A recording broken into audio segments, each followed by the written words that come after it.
Por gentileza, abramos nossas Bíblias no profeta Isaías,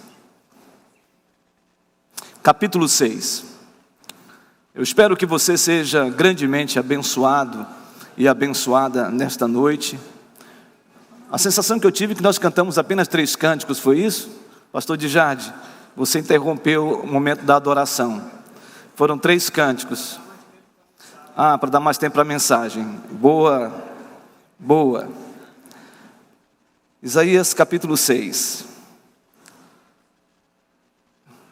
Diz assim a palavra do Senhor: no ano da morte do rei Uzias, eu vi o Senhor assentado sobre um alto e sublime trono, e as abas de suas vestes enchiam o templo.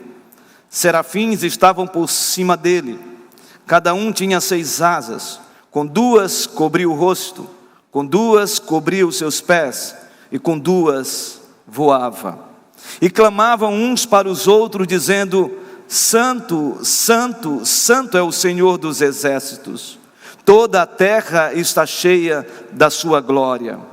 As bases do limiar se moveram, a voz do que clamava, e a casa se encheu de fumaça. Então disse eu: ai de mim, estou perdido, porque sou um homem de lábios impuros, habito no meio de um povo de impuros lábios, e os meus olhos viram o Rei, o Senhor dos exércitos. Então um dos serafins voou para mim, trazendo na mão uma brasa viva, que tirara do altar com uma tenaz. Com a brasa tocou a minha boca e disse: eis que ela tocou os teus lábios. A tua iniquidade foi tirada e perdoado o teu pecado. Depois disto, ouvi a voz do Senhor que dizia: a quem enviarei? E quem há de ir por nós? Disse eu: eis-me aqui, envia-me a mim. Vamos orar, queridos. Senhor, nós glorificamos o teu nome. Nós glorificamos o teu nome, porque santo, santo, santo é o Senhor. E a sua palavra diz: onde houver 2 ou 3 reunidos em meu nome, ali eu estarei. Nós estamos reunidos, ó Deus, nesta noite em teu nome, e nós cremos que o Senhor está aqui no nosso meio, e nós queremos ouvir a sua voz através da sua palavra, a voz das muitas águas, onde o seu Espírito enche este lugar. E nós, ó Deus, ao nos achegarmos ao Senhor, soberano, que governa e que dirige, ó Deus, usa de misericórdia para conosco. E na multiforme obra do seu Espírito, fala conosco, Senhor. Fala a cada necessidade aqui, ó Deus. Pedimos, Senhor, que o seu Espírito ministre na nossa mente, no nosso coração, para que ouçamos, compreendamos a sua palavra. Abrasa a minha boca e o meu coração, e me enche da sua autoridade, em nome de Jesus. Amém, Senhor. Antes de iniciar a exposição do texto de Isaías capítulo 6, eu quero de forma pedagógica situar você na estrutura destes 8 versículos. O tema da nossa mensagem hoje é uma visão gloriosa. Uma visão gloriosa. Do versículo 1 ao versículo de número 4, nós vamos expor sobre uma contemplação que Isaías teve. Do versículo 5 ao versículo 7, nós estaremos compartilhando com os queridos irmãos sobre uma confissão que o profeta Isaías fez. E no versículo 8 nós estaremos falando sobre uma comissão, o chamado deste profeta, e não somente o chamado profético, mas o enviar-se, o ir segundo o propósito e a vontade do Senhor. Então, essa é a estrutura que nós vamos expor, os versículos de 1 a 8. O texto começa falando sobre um rei conhecido como rei Uzias. No ano da morte do Senhor, ou da morte do rei Uzias, eu vi o Senhor. É importante nós observarmos o contexto do profeta Isaías a respeito deste rei, o rei Uzias. Se você ler 2 Crônicas, capítulo 26, você vai observar a história deste rei. Um rei que começou a governar com 16 anos. Governou Judá por 52 anos. Um rei que foi próspero, teve um governo exitoso, teve um governo cheio de vitórias e de conquistas. Um rei com uma capacidade de criatividade no sentido de estruturar a cidade de Jerusalém, levantando fortificações, estabelecendo uma bela de uma agricultura, organizando toda uma estrutura bélica, um exército fortíssimo com 307 mil homens armados com lanças e flechas, preparados para a guerra. Um rei que conquistou a fama. E diz o texto no versículo 4 do capítulo 26, de que este rei foi exitoso porque ele fez tudo o que era reto perante o Senhor. Então a corrida deste rei era algo transformador, algo extraordinário. Mas a partir do versículo 15 do capítulo 26, nós encontramos ali o momento onde este rei, o rei Uzias, cheio de fama, cheio de impacto diante de outros povos, pela sua capacidade, pela sua inteligência. A Bíblia diz que este homem, num certo momento, entendeu de que tudo o que ele estava fazendo era na sua própria força.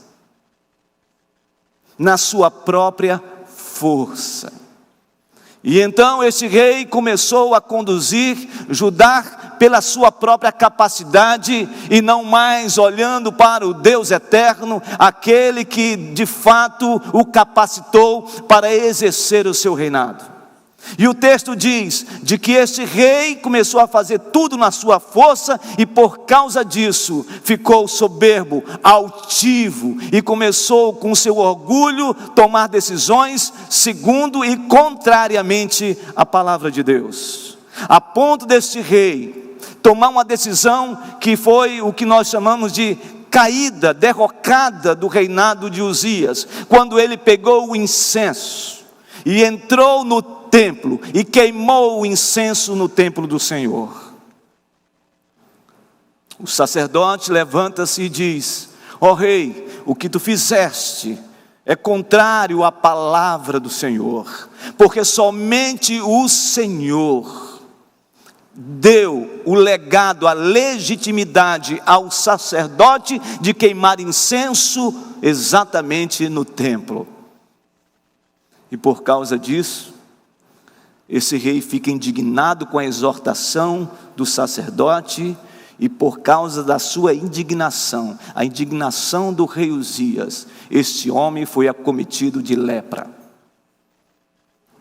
Foi acometido de lepra e foi colocado ao largo, fora do arraial. E esta foi a história deste rei, até o ponto onde o rei Uzias morre. O texto que lemos, o texto de Isaías capítulo 6, está exatamente nessa história, nesse enredo, onde Isaías tem a percepção de que o seu rei tinha morrido. O rei que ele orientou, o rei que ele, como profeta, o aconselhou muitas vezes. Este rei morrera. E o trono estava vazio. Por isso que ao observar o texto, nós podemos ter a clareza de que quando Isaías diz, no ano da morte do rei Uzias, eu vi o Senhor assentado sobre um alto e sublime trono, e as abas de suas vestes enchiam o templo. A ideia aqui é de que Isaías, ao perceber que o trono na terra, o trono de Uzias estava vazio, ele vai ao templo e ele tem uma contemplação extraordinária. Ele tem a visão, uma visão gloriosa de que o Senhor está no alto e sublime trono. Em outras palavras, se o trono dos homens está vazio, o trono, o governo, a soberania de Deus, Deus ainda está no trono e no controle da história.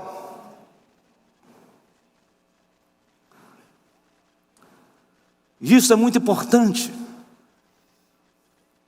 porque muitas vezes, quando nós olhamos para a nossa realidade e percebemos um quadro que se descreve no tempo do próprio profeta, que era um quadro de iniquidade, um quadro de pecado, um quadro de corrupção, um quadro de violência por causa do que tinha ocorrido em Judá.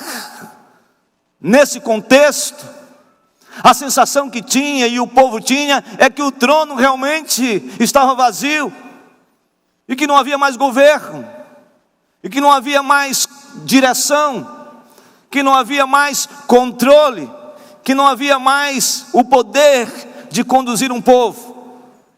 Sabe, irmãos e irmãs, quando nós olhamos para a realidade do nosso país, muitas vezes, olhando para a realidade de muitos estados, nós nos sentimos assim.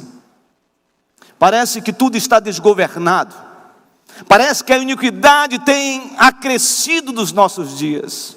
Parece-me que a corrupção continua ainda estampada em todas as instâncias governamentais, em todos os níveis de governo.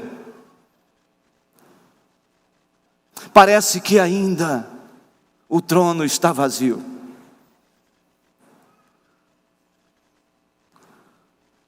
Essa semana que passou, eu conversei com um pastor da nossa igreja. E esse pastor, compartilhando a dor, o sofrimento de um jovem de uma das nossas congregações. Ele já tinha deixado uma das nossas congregações, essa congregação, e esse jovem tinha uma crise profunda dentro de si. Algo incontrolável, algo assustador. E esse jovem, com todas as suas crises mais profundas da sua alma, um vazio existencial, ele começou a dizer que a vida dele não tinha mais sentido. Um certo dia, esse jovem disse que ficaria em casa quando a família estava indo para um aniversário. Ele pegou o celular, ele gravou um vídeo comunicando à sua namorada de que ele estava dando fim à sua vida. Ninguém acreditou naquilo. Depois de 2, 3 horas, aquele jovem entra no seu quarto, ele tranca a porta, ele encontra uma corda, coloca no pescoço e se enforca.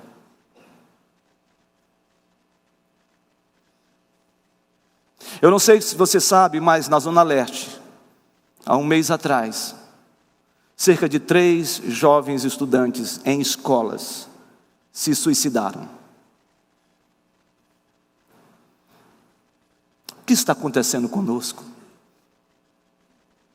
Talvez você olhe para a sua realidade e talvez muitas coisas já passaram pela sua mente, ou têm passado pela sua mente. E na sua mente você olha para a sua realidade, problemas financeiros, problemas conjugais, problemas com o filho, problemas com você mesmo, as crises mais profundas da sua alma, e você acha que está fora do controle as coisas, tudo está descontrolado, tudo não tem mais sentido, as coisas não estão mais sólidas, parece-me que tudo está fugindo das suas mãos, da sua percepção, e você parece que está dentro de um barco no rio Amazonas, num grande banzeiro à deriva. Você já sentiu assim? Você tem sentido assim?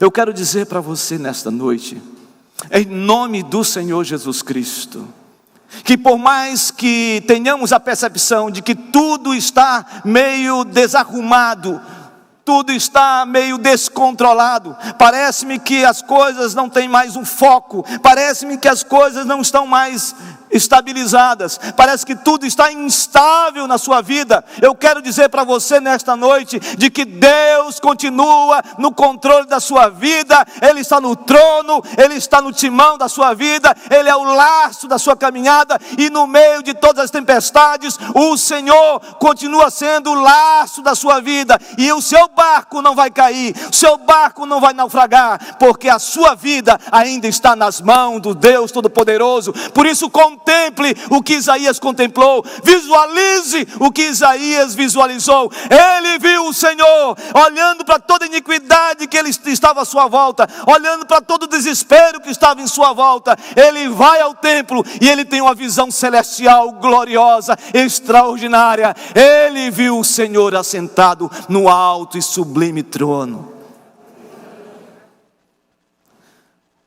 Ele continua sendo Deus. Se você está enfermo e você já orou e continua enfermo, Deus continua sendo o Deus da sua vida. Se você olha para a sua família e está totalmente desfacelada, sem perspectiva, não esqueça, Deus continua sendo Deus. Ele está com o seu cetro, Ele está com a sua força, Ele está com o poder em suas mãos. O rei está nas mãos do Senhor, Ele tem a chave do inferno e da morte, é Ele que rege todas as coisas, é Ele que rege a sua vida. E se você está indo para um caminho de morte, hoje é dia de você saber de que Deus não vai permitir que você vá para esse caminho de morte. Se você está com um espírito suicida, o Senhor está aqui dizendo que Ele não desistiu de você, e Ele ainda está no controle da sua vida. No ano da morte do rei Uzias, eu vi o Senhor. Esta foi a contemplação do profeta. Mas mais do que isso, o texto continua dizendo no versículo 2: serafins estavam por cima dele, cada um tinha 6 asas, com 2 cobria o rosto, com 2 cobria os seus pés, e com 2 voava. E clamavam uns para os outros, dizendo: Santo, Santo, Santo é o Senhor dos exércitos, toda a terra está cheia da sua glória. As bases do limiar se moveram à voz do que clamava, e a casa se encheu de fumaça. Que cena extraordinária!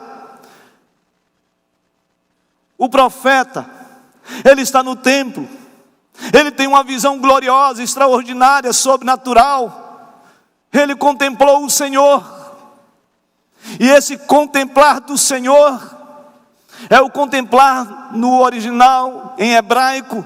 Senhor aqui é Adonai, que significa uma referência que nós encontramos no Evangelho de João a respeito de Jesus. Quando o Senhor Jesus fala desse texto, Ele está dizendo de que esse que está no trono é o Senhor Jesus Cristo, porque ninguém viu a Deus, Jeová, mas a visão do profeta é a visão do Senhor Jesus, que está no alto e sublime trono. E então os serafins, seres angelicais, A palavra serafins só aparece nesse texto. Na verdade, é o único texto que menciona a respeito dos serafins de maneira clara e contundente. A palavra serafim vem do hebraico, da raiz seraf, que significa seres ardentes, queimar, fogo. E esses seres angelicais, cheios desse queimar, desse arder, desse aquecer, eles estão no templo. E eles contemplam o Rei da Glória. Quem é esse Rei da Glória? O Senhor Jesus. E ao contemplar e ao visualizar a glória de Deus, eles então fecham, colocam as suas asas, 2 asas, sobre o seu rosto, para não contemplar a total e plena majestade do Senhor. Colocam 2 asas sobre os pés, como se estivessem cobrindo aquilo que era imperfeito, dando um sentido de reverência, de reconhecimento do poder e da glória de Deus, sendo puramente e claramente manifesta naquele lugar. E 2 asas voavam, e voavam. Irmãos, você já pensou essa cena? Você já teve essa percepção um dia? Alguém já teve essa visão? A visão da sensação linda, maravilhosa, de que o anjo do Senhor está acampado ao nosso redor. E eles então começaram a cantar, a entoar, a clamar, diz o texto. E eles clamam, Gadosh, Gadosh, Gadosh, Yehová Sebaoth. Ou seja, Santo, Santo, Santo é o Senhor dos exércitos. Que algo extraordinário. Ele está dando a plenitude. Aqui é como se fosse um superlativo, dizendo: Ele é rei, Ele é santo, e Ele tem todo o poder. Ele é o Senhor dos exércitos. É esse Deus que está com você. É esse Deus que caminha com você. É esse Deus que está à sua frente. É esse Deus que está por trás de você. É esse Deus que está do seu lado. É esse Deus que está sobre você. E é esse Deus que está na sua vida, o Espírito Santo de Deus. Eles estão adorando. Eles estão adorando. Eu não tenho dúvida que aqui neste lugar há presenças lindas do Senhor, neste lugar, ministrando, seres ministradores do Senhor, iluminando a sua mente para que você compreenda e tenha essa contemplação do Senhor na sua vida. E o texto diz que este mover de Deus começa a acontecer algo tão forte no templo, porque eles começam a adorar, eles começam a clamar, eles começam a gritar, e os batentes da porta do templo, o limiar do templo, começam a bater, começam a serem movidos, e há ali um estrondar, um mover do Espírito Santo do Senhor, da glória de Deus, de tal forma que a glória de Deus, a casa de Deus, o templo do Senhor se enche de fumaça. Ah, meus irmãos, é o meu desejo nessa noite, que esse lugar se encha de fumaça, da glória de Deus, da presença de Deus, e você saia daqui vendo e sentindo a presença poderosa do Senhor.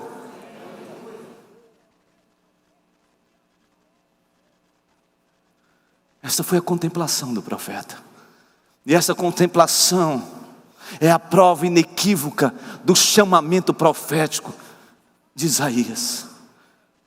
Do capítulo 1 ao capítulo de número 5, você vê um profeta contemplando, choroso, crescendo, provavelmente com 20 anos.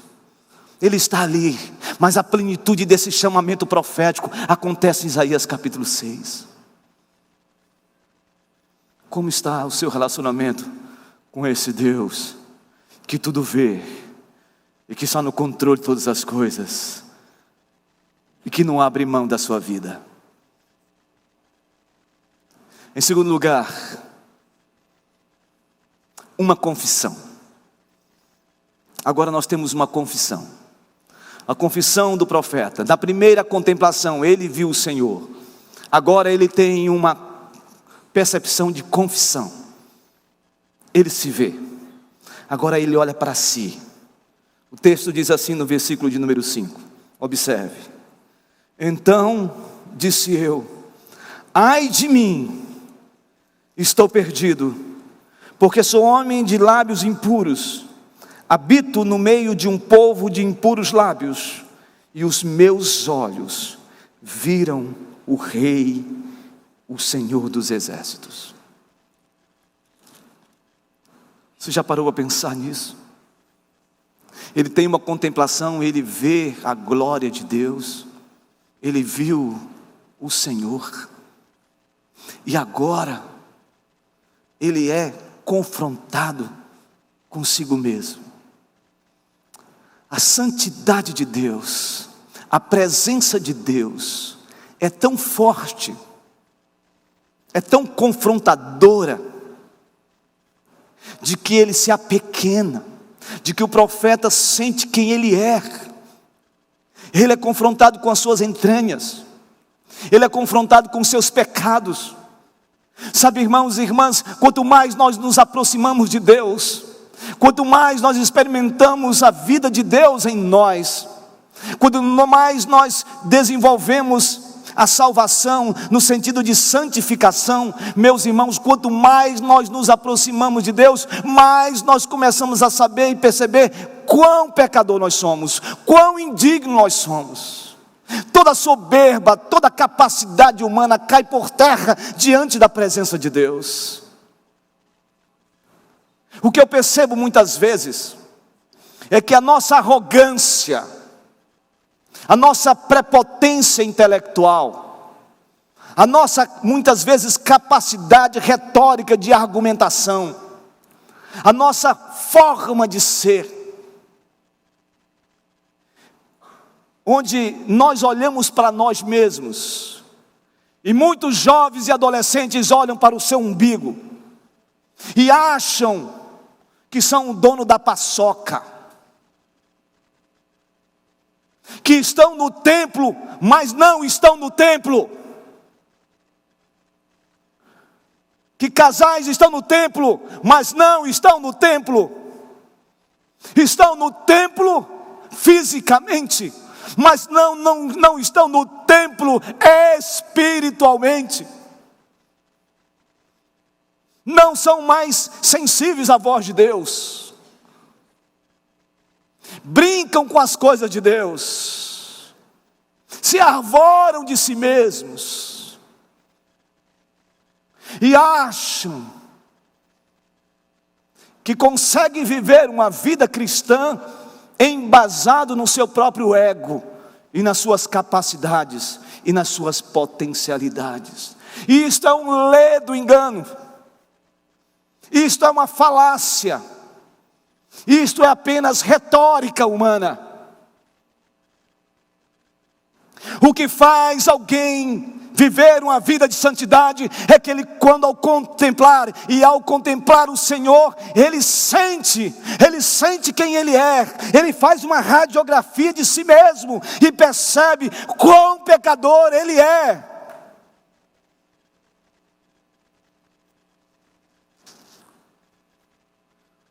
Calvino diz o seguinte: quanto mais você se aproxima de Deus, mais você se sente pecador, mais você se sente alguém que está precisando da graça de Deus. Quanto mais você se aproxima da luz, mais a luz vai te iluminar. Quanto mais você se afasta da luz, mais você vai estar em trevas.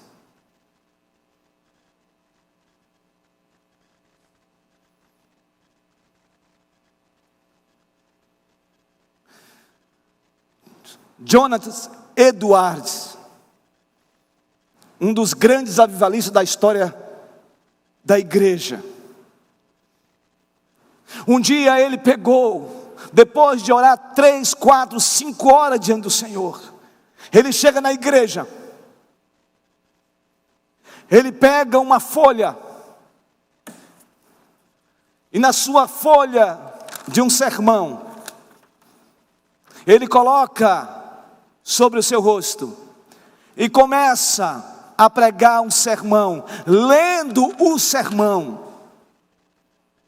Quando ele tira a página, ele olha e o auditório todo estavam se segurando nos bancos, como se o solo tivesse totalmente aberto, e como se eles estivessem sendo jogados para o fogo eterno. Era a sensação daquele povo ao contemplar alguém pregando e anunciando a palavra de Deus. Martinho Lutero não abria a Bíblia para expor uma palavra sem que ele orasse 4, 5 horas na presença do Senhor. Porque o que impacta a vida de pessoas é quando uma palavra de Deus é pregada, é anunciada com azeite de Deus, com unção de Deus, com presença de Deus. Porque aí sim o profeta, o homem de Deus, os filhos de Deus vão contemplar a glória de Deus e vão dizer: ai de mim! Ai de mim!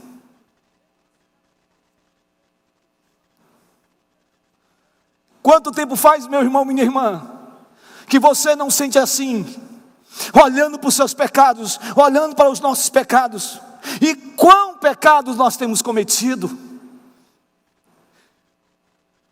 O Senhor é misericordioso demais conosco, porque muitas vezes não derrama sobre nós, não lança sobre nós impropérios, palavras fortíssimas, nos levando a nos tornarmos leprosos. E a nossa vida muitas vezes é uma vida de fornicação, uma vida de adultério, uma vida olhando coisas que nós não devemos olhar na internet, uma vida totalmente dissociada do Senhor, adolescentes transando, jovens transando, sem primeiramente ter um pacto, uma vida de santidade, e ir para o matrimônio em santidade, casais adulterando,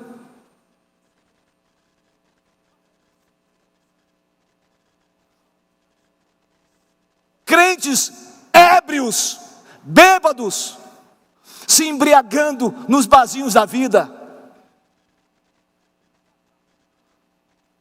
sacerdotes completamente dissociados da vontade e do propósito de Deus, desenvolvendo apenas sociabilidade dentro da igreja, e não mais pregando as verdadeiras escrituras, que fala exatamente sobre como nós devemos nos portar diante do Rei dos Reis, Senhor dos Senhores. Igreja não é lugar de brincadeira, igreja não é lugar de simplesmente nos encontrarmos com uma atitude social. Igreja é lugar da manifestação da glória de Deus, da palavra de Deus, da edificação, do fortalecimento. E aí sim, nós vamos enfrentar esse mundo vil, em nome de Jesus, declarando de que nós de fato somos sal e luz para a glória de Deus. Chega de estarmos na igreja e brincando de igreja. Eu vi o Senhor, Ele estava assentado e o está ainda no alto e sublime trono. Eu vi o Senhor, serafins ecoavam, clamavam, houve um estrondo no templo. Os batentes do templo começaram a bater. Eu vi o Senhor, e ao contemplar os serafins disseram: Santo, Santo, Santo é o Senhor dos exércitos. Santo, Santo, Santo é o Senhor dos exércitos. Esse Senhor está nesse lugar.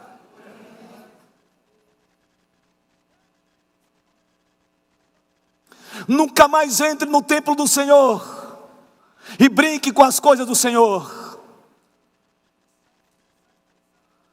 santifica-te, santifica-te,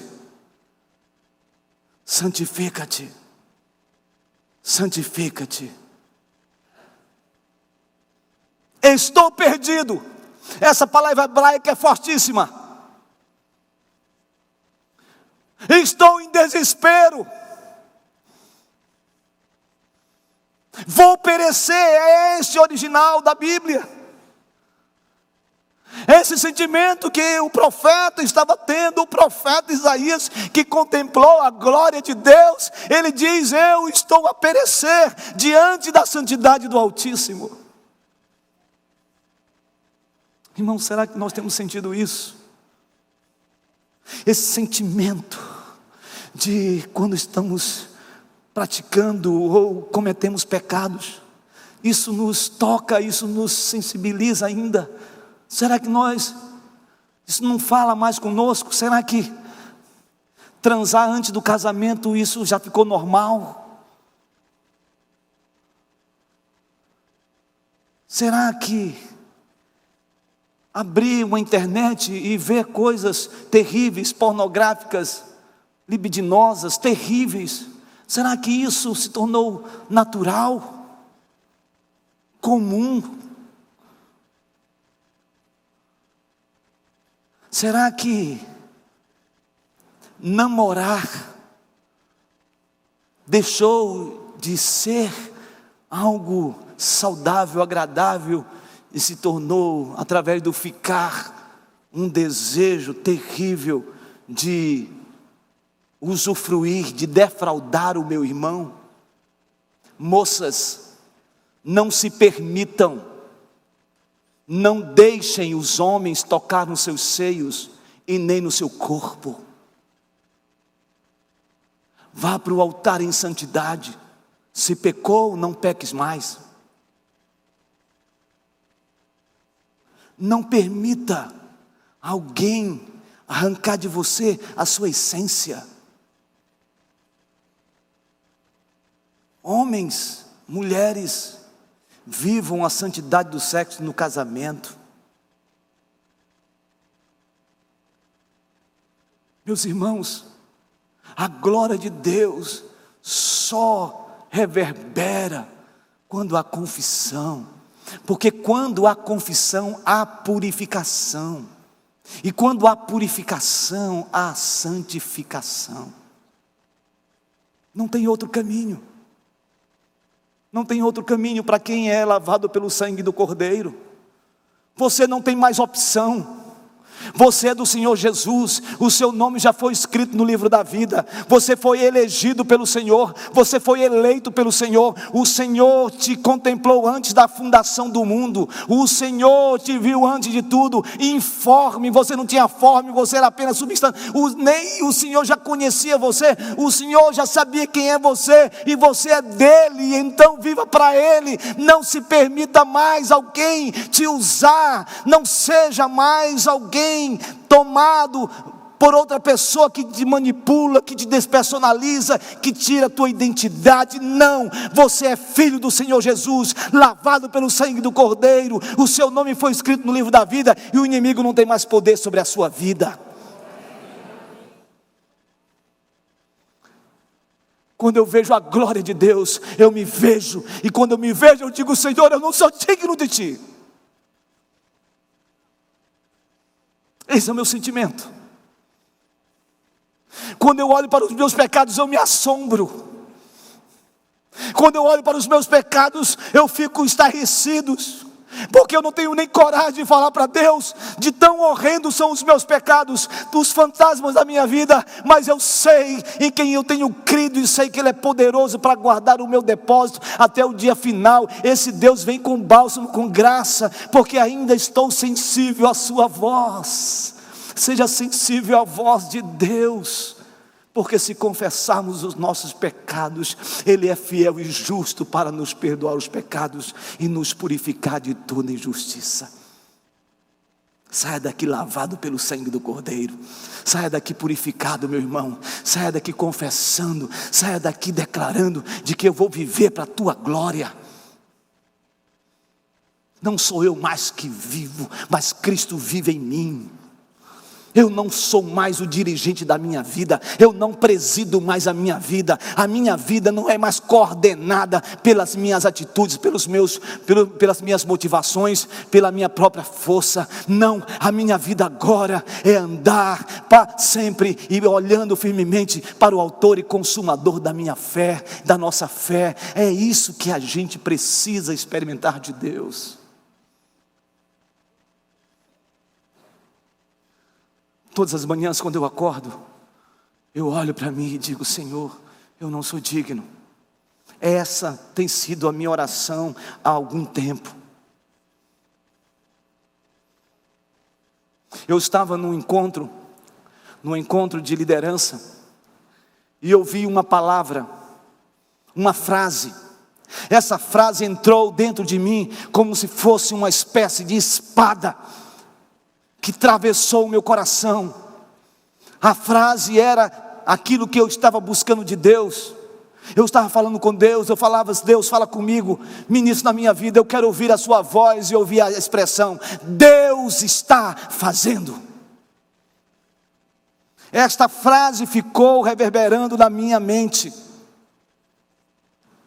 Em outras palavras, eu quero dizer para você que em meio às suas lutas e batalhas, em meio a todos os seus sofrimentos, em meio até às situações mais terríveis da sua vida, as vicissitudes, os problemas, os dramas da sua vida, não esqueça de uma coisa: Deus continua sendo Deus e Ele continua fazendo. Ele quer fazer algo. Ele quer fazer algo. Ele quer fazer algo na sua vida, na sua casa.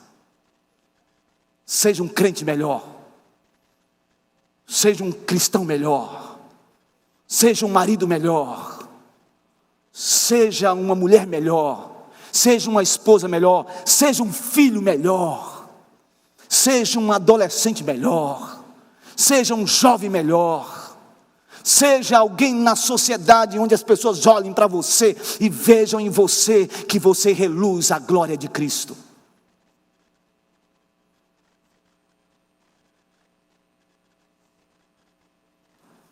Esta é a confissão. Essa foi a confissão de Martinho Lutero, quando ele foi mormente confrontado por Satanás, por forças contrárias.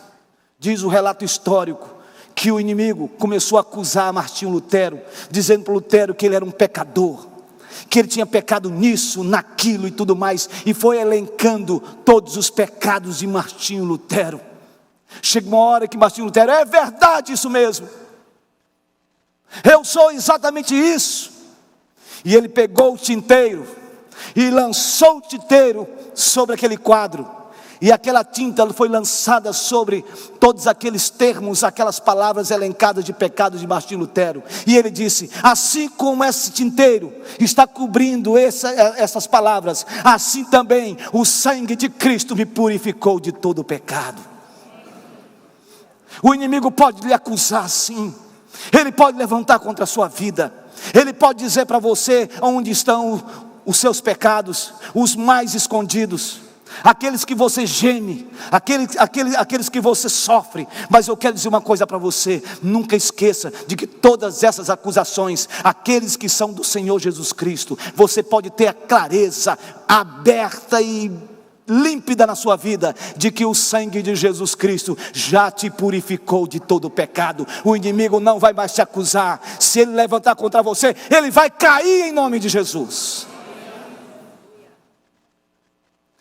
Estou perdido, porque sou homem de lábios impuros. Quando Isaías disse isso, ele não estava falando aqui porque ele falava somente, era questão de palavrão. Não é essa a questão. O que ele está dizendo é que nós precisamos tomar cuidado, não somente pelo que nós falamos, mas também aquilo que nós pensamos, e também aquilo que nós fazemos. E ele disse: e eu estou habitando no meio de um povo de impuros lábios também. Ele tem noção disso. Ele tem noção disso de tal forma que no capítulo 1 de Isaías, ele diz algo: ouvi, ó céus, isso é uma palavra profética, e dá ouvidos, ó terra, porque o Senhor é quem fala. Criei filhos e os engrandeci, mas eles estão revoltados contra mim, diz o Senhor. O boi conhece o seu possuidor, e o jumento o dono da sua manjedoura, mas Israel não tem conhecimento, o meu povo não entende. Ai desta nação pecaminosa, povo carregado de iniquidade, raça de malignos, filhos corruptores, abandonaram o Senhor, blasfemaram do Santo de Israel, voltaram para trás. Quando a gente recebe a Cristo, a gente não pode mais voltar para trás. É até uma redundância, mas essa figura de linguagem está dizendo isso. Quando a gente recebe e experimenta a metanoia de Deus, uma nova mentalidade, um arrependimento vindo do céu. Nós estávamos andando neste mundo cheio de pecado, de iniquidade, nesta direção, mas quando nós nos deparamos com o Rei da Glória, o Senhor Jesus Cristo, Ele nos alcançou, Ele nos libertou, nós demos uma volta de 180 graus, e estamos agora indo de glória em glória, andando naquele que é o caminho, que é Jesus Cristo. Agora nós vamos seguir em frente, nós não vamos mais olhar para trás, porque aquele que está em Cristo é nova criatura, as coisas velhas se passaram, e eis que tudo se fez novo. Quem crê nisso, diga amém.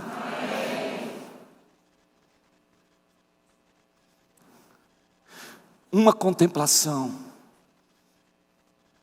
uma confissão, e finalmente, uma comissão. Comissão.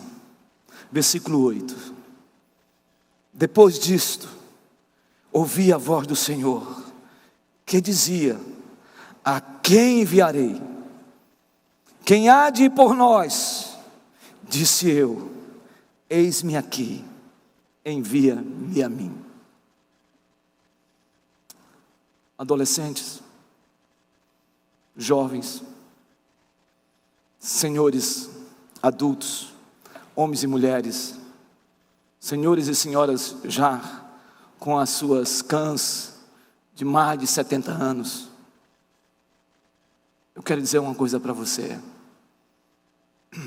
Quando a gente tem uma contemplação, quando a gente vê, quando a gente visualiza o Senhor em nossas vidas, visualizar no sentido de sentir, no sentido de submeter a sua soberania,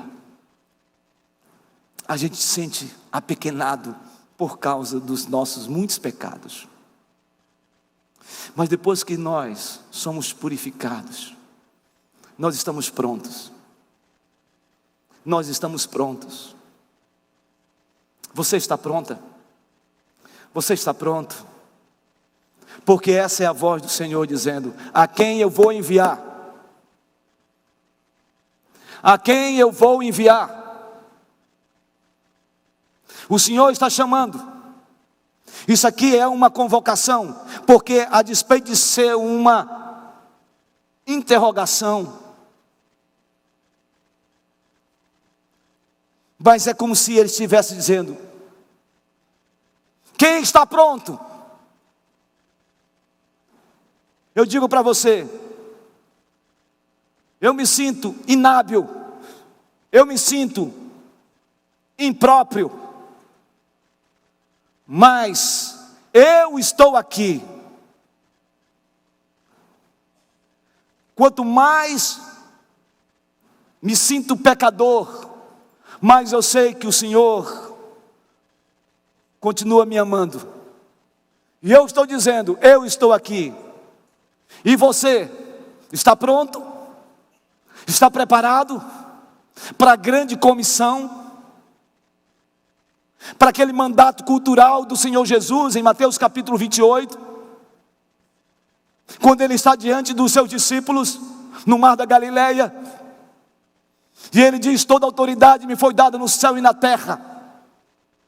Ide, portanto, pregai o Evangelho, fazei discípulos a todas as nações, batizando-os em nome do Pai, do Filho e do Espírito Santo, ensinando-os a guardar todas as coisas que vos tenho ordenado. E eis que estou convosco todos os dias, até a consumação do século. Esse é o chamamento de Jesus para você.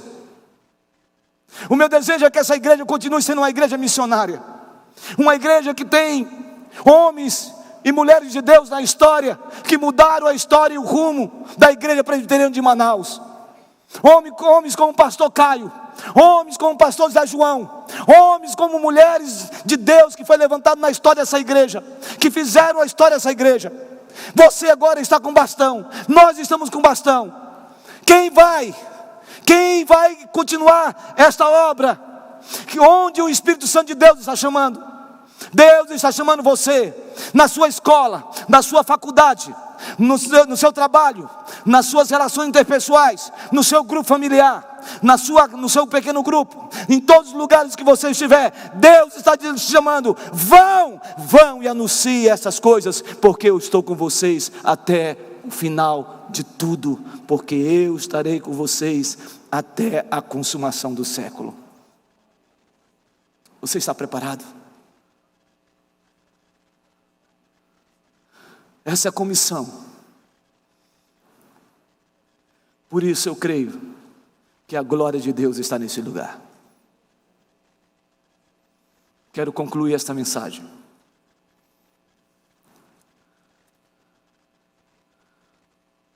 Eu não desejo mais, e eu não quero mais ouvir que jovens e adolescentes estão se automutilando, estão perdendo o sentido de ser da vida.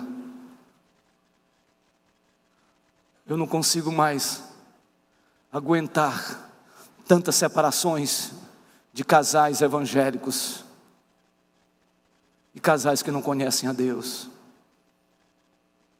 Eu não consigo mais viver dentro de uma igreja que, em vez de ser uma igreja espiritual, ainda continua tomando leite. Deus levantou essa igreja para fazer a diferença na cidade de Manaus, no estado de Manaus, no Brasil e fora do Brasil. Que Deus encha-nos com a sua presença. Que Deus nos faça ver cada vez mais a presença gloriosa. E ao contemplarmos a visão gloriosa, a visão de Deus, isso possa nos levar a uma vida de oração, de reconhecimento e confissão. E então continuarmos a dizendo: eu não vou deixar de falar daquilo que vimos e ouvimos a respeito de Jesus. Que seja assim, para a glória de Deus. Que o Senhor nos abençoe nessa noite, em nome de Jesus. Vamos ficar de pé? Nós vamos adorar. Tu és soberano sobre a terra, sobre os céus, tu és Senhor Absoluto. Absoluto. Tudo que existe acontece. Tudo que existe acontece. Tu sabes muito bem. Tu és tremendo. Tu és tremendo. E apesar dessa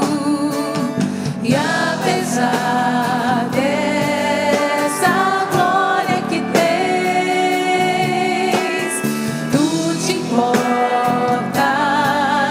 comigo também. E esse amor tão grande eleva-me, amar-me a ti. Tu és tremendo. Agora só a igreja, tu és soberano. Tu és soberano sobre a terra, sobre os céus, tu és Senhor.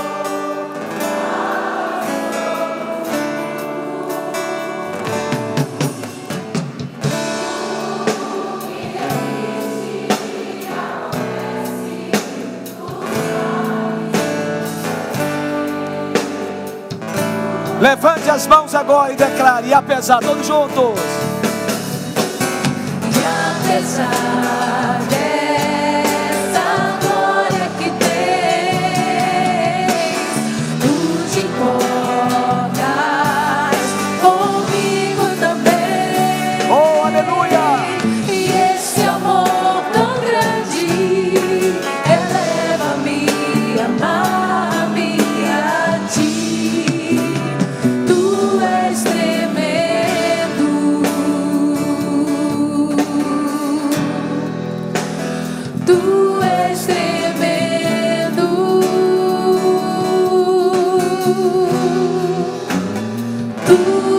tremendo. Aleluia.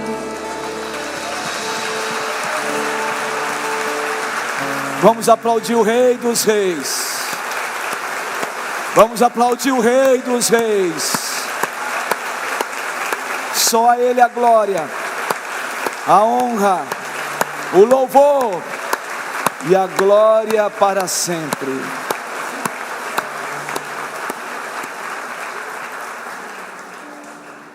Senhor, nós queremos te pedir nesta noite que o Senhor venha nos lavar, venha nos purificar de todo o pecado, Senhor. Aqui na igreja que está nos assistindo, Senhor, que esse momento seja um momento de confissão, porque o Rei da Glória está neste lugar. Por isso, Deus, venha nos perdoar os pecados que tem nas mentes nos assediam, pecados que cometemos, pecados que não te agradam, pecados, ó Deus, que nos fazem sentir vergonha, tristeza, pecados da maledicência, das palavras malditas, pecados da imoralidade, pecados do vício, pecados, ó Deus, do chamamento que o Senhor nos fez e nós não estamos respondendo ao chamamento. Senhor Deus, por favor, venha nos lavar agora com o seu bálsamo, com o seu óleo, com o seu sangue, Senhor. Lava-nos, ó Deus, lava-nos, ó Deus, purifica-nos, Senhor, porque nós cremos que nós estamos orando em nome de Jesus, e o nome de Jesus é poderoso. Foi na cruz que os meus pecados foram estampados, mas foi na cruz que o sangue foi vertido, e o seu corpo foi moído, e o Senhor nos transformou. Nós éramos malditos, mas o Senhor se fez maldito por nós, e nos lavou. Agora nós somos livres, nós somos libertos, nós somos, Senhor Deus, do Senhor, nós pertencemos ao Senhor, nós somos do Senhor. Muito obrigado, Senhor, porque não há mais espírito de acusação, espírito de miséria cai por terra, espírito de morte cai por terra, espírito de divisão cai por terra, espíritos malignos que tentam execrar vidas, bate em retirada em nome de Jesus. Meu Deus, nos faça sair daqui tendo essa visão gloriosa. Senhor nosso, nos faça sair daqui com a certeza que fomos alimentados pela sua palavra e fomos dirigidos pelo Senhor.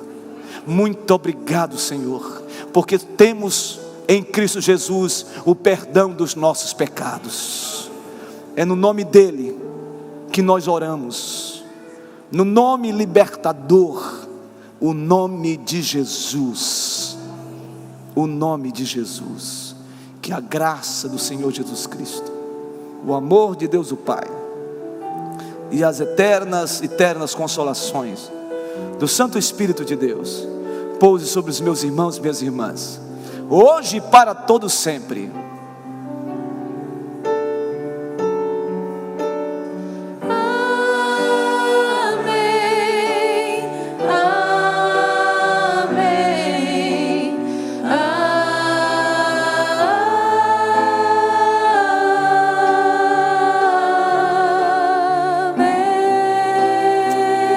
Louvado seja o nome do Senhor.